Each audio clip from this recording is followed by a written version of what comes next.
Saudari yang terkasih, salah satu kelemahan sejak kecil yang kadang dan terus muncul hingga kini adalah iri hati pada orang lain akan sesuatu yang kita tidak miliki.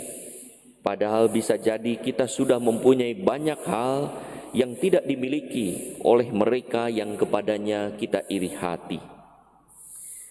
Iri hati membuat kita gelisah dan susah karena kita tak tahu mengukur diri dan tak bisa berterima kasih atas apa yang Tuhan percayakan kepada kita, hingga apa yang kita miliki tidak kita syukuri, dan apa yang bukan menjadi milik kita ingin kita haki.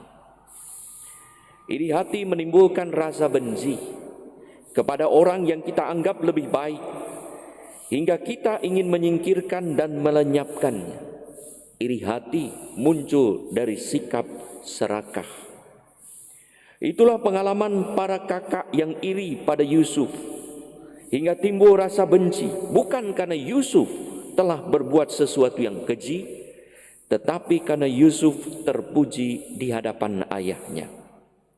Saudara-saudari yang terkasih, ada kisah seorang anak dari keluarga berada melihat temannya dari keluarga sederhana yang membawa bola plastik. Teman-temannya suka main bola itu, padahal anak yang berada ini punya bola dari kulit yang berharga mahal. Karena jengkel, ia menendang bola plastik kawannya ini dengan keras dan mengenai pagar paku dan meletuskan bola tersebut. Temannya yang memiliki bola ini sedih, sedangkan anak yang iri itu tersenyum sinis, puas karena temannya sudah tak punya bola lagi. Itulah kejahatan iri yang tega mengambil punya orang dan lega membuat orang sengsara. Mengapa ia tak bersyukur atas apa yang dimilikinya, hingga bisa bertenggang rasa dengan mereka yang lebih sederhana? Ada kisah lain, seorang pembantu diberi HP bekas oleh tuannya. Anaknya marah, anaknya iri. Ibunya menjawab, bapaknya menjawab, kamu memiliki segalanya, kamu selalu diberikan yang baru, dan kamu juga punya lebih dari satu. Kenapa kamu harus iri pada pembantu hingga memperlakukan, karena ia sudah bekerja baik dengan kita dan saya memberi HP bekas. Anak iri kepada pembantu. Saudara-saudari yang terkasih, para penggarap kebun anggur dipercaya tuannya untuk mengelola kebun anggur. Mereka bukan hanya diberi pekerjaan, tetapi disediakan tempat kerja yang aman dan nyaman, di mana kebun anggur dipagari dan dilengkapi dengan menara jaga. Sayangnya mereka tak tahu diri bahwa mereka hanyalah penggarap yang diberi kesempatan untuk mengelola kebun anggur hingga dapat hidup sejahtera, dan sebagian hasilnya pun dipersembahkan kepada tuannya sebagai balas budi atas kemurahan hati tuannya. Tetapi para penggarap tersebut malah ingin menghaki apa yang bukan miliknya. Ada rasa tamak, serakah, hingga tak mau mempertanggungjawabkan hasilnya berbagi dengan tuannya yang menjadi hak tuannya.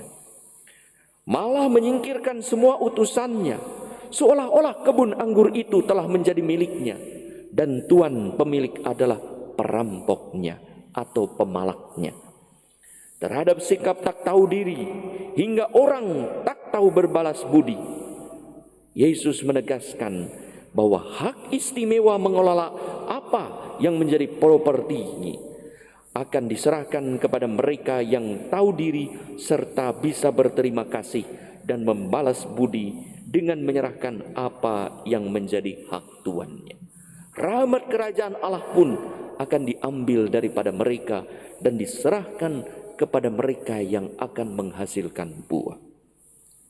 Saudara-saudari yang terkasih, apapun keadaannya, kita pantas bersyukur karena masih diperkenankan Allah hidup, apalagi diperbolehkan untuk perayaan Ekaristi hari ini. Kadang kita tak tahu diri, seolah kita adalah pemilik kehidupan dengan menuduh Allah tak bermurah hati pada kita, atau kita kadang tak berterima kasih dengan mengira Allah tak adil pada kita. Malah kita iri hati dan benci pada sesama yang mungkin lebih baik daripada kita. Seandainya kita melihat sekeliling dan menengok ke bawah, kita akan bersyukur pada Allah yang telah memberi kesempatan rahmat pada kita lebih daripada pada orang lain. Mungkin kita akan malu dan mengaku bahwa selama ini belum optimal melakukan apa yang Tuhan percayakan kepada kita.